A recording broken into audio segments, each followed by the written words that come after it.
Welcome. Picking the right garden setup is the biggest decision you'll make when you're just starting out. Let's walk through the key factors together that will help you decide which path is right for your backyard. First, look at the sun. Spend a day watching how shadows move across your yard from morning to evening. Most vegetables need at least 6 hours of direct sunlight every single day to really thrive and produce. Observe those light patterns on the ground carefully before you drive a single stake into the earth. Next, measure your available space. You definitely don't need a massive field to get a garden started.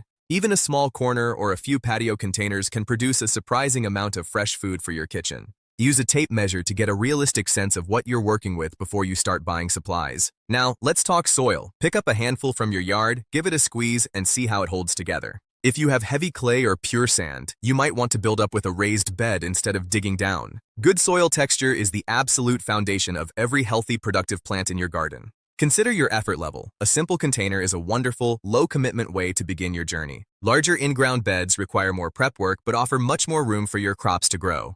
Be honest with yourself about how much time you can realistically spend each week on maintenance. Most people find that a simple raised bed is the perfect middle ground for their first real garden. It offers excellent drainage and saves your back from having to do too much deep bending.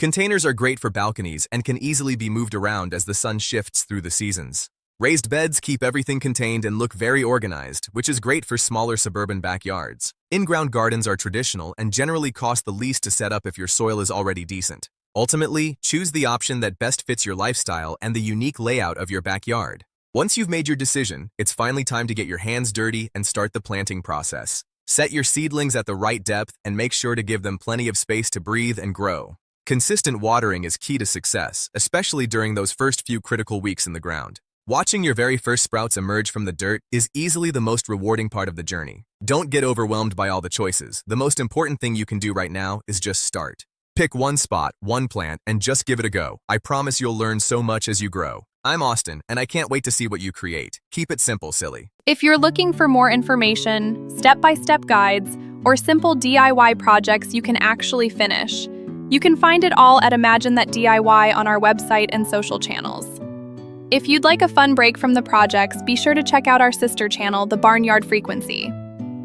If you'd like to support what we're building, it's completely optional but always appreciated.